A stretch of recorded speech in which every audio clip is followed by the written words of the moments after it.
apapun yang kalian mau. Tapi jangan sentuh yang jadi bagianku.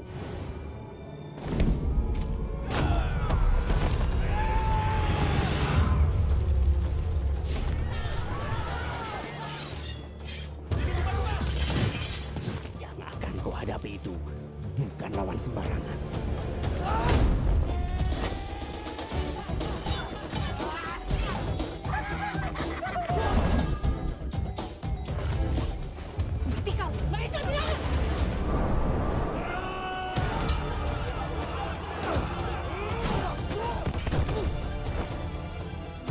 Aku Wiro Sableng.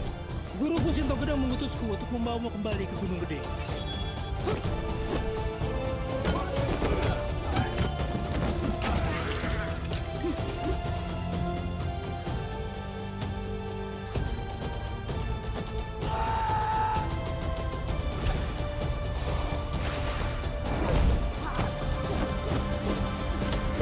Muridnya Sableng, gurunya Gendeng. Langsung saja kita sambut Vino Bastian, Yayan Ruhian, dan Cecep Rahman. Ini dia para pemain Wiro Sableng. Dan juga kalau Kang Yayan, Kang Cecep beneran atlet. Nah Vino nih beneran atlet juga nggak nih Vin? Atlet-atletan.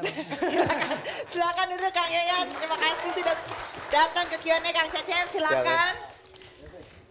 Ini coba kalau kita lihat ini semuanya di sini backgroundnya pesilat semuanya. Vin deg-degan nggak Vin ini duduk semuanya sama pesilat nasional loh ini. Makanya tadi pas masuk Kang Cecep yang duluan deh. Ini semuanya pendekar semua di sini nih. Saya kan di dunia fiktif. Tapi kamu Wiro Sableng, nggak bawa kapaknya? Kapaknya ketinggalan. Masih di Gunung Gede kapaknya. Wiro Sableng kapaknya masih di Gunung Gede. Nah ini si Wiro Sableng adalah salah satu film Indonesia yang mengangkat juga tema selain laga tapi mengangkat silatnya juga ada di sini. Kang Yayan, Kang Cecep udah ada di beberapa film yang tentunya juga ada silatnya di situ. Ada yang membedakan atau tidak di Wiro Sableng ini? Pada dasarnya sih sama dan tentunya ini sebuah tanggung jawab buat kami. Dan sebelumnya sebagai bagian masyarakat dari masyarakat pencaksilat saya mengucapkan terima kasih untuk sineas di Indonesia yang telah memberi kesempatan kepada kami untuk bisa masuk memperkenalkan pencaksilat melalui layar lebar. Karena sebelumnya kami dari pencaksilat yang memperkenalkan pencaksilat itu melalui seminar-seminar atau melalui festival dari satu negara ke negara lain dan itu pun hanya untuk komunitas bela diri. Tapi melalui layar lebar ini kita punya kesempatan untuk memperkenalkan pencaksilat kepada masyarakat yang lebih general lagi. Baik. Bangga nggak ada film-film yang angkat pencaksilat sekarang? Wah, kok kecil banget suaranya? Bangga nggak? Silakan Kang Maman. Kok nggak ada ya pesilat yang gundul ya? Gondrong semua. Kalau di filmnya ada Kang Maman? Ada ya? Ada.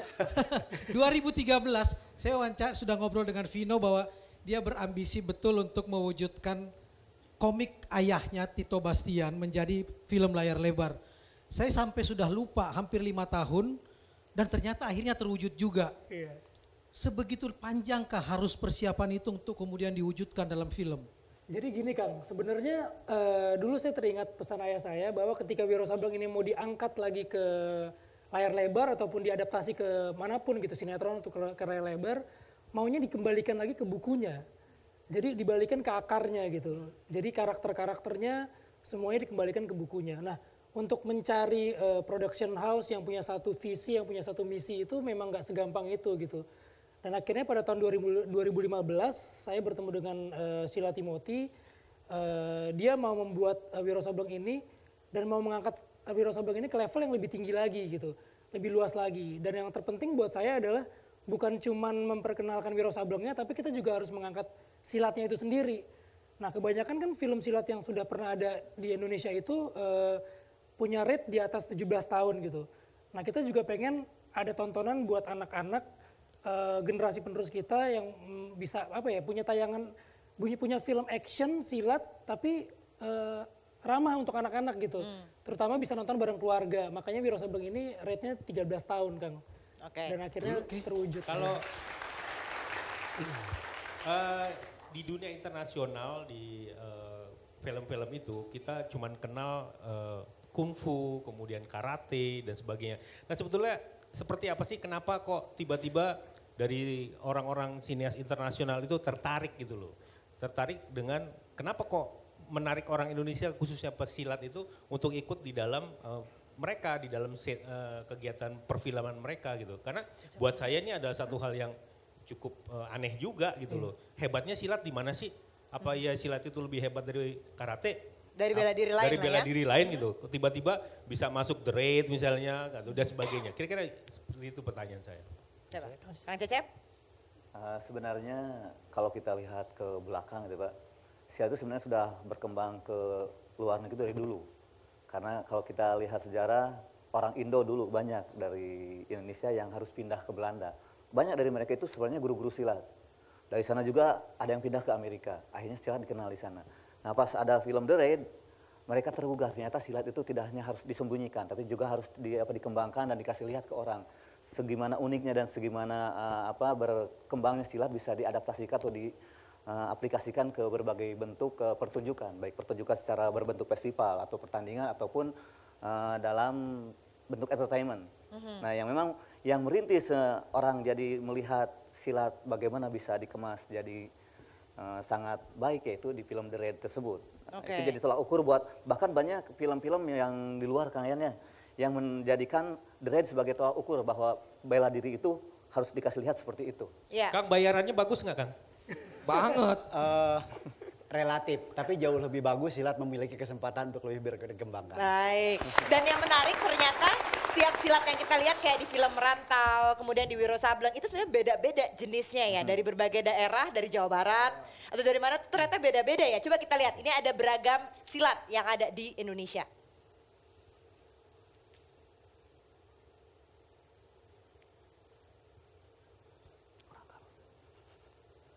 Yang kita kenal banyak berasal dari berbagai daerah di Indonesia. Selain itu nggak hanya main pukul jurus sana sini, silat juga banyak ragamnya dan artinya di dalam setiap gerakan. Berikut beberapa ragam pencak silat di Nusantara.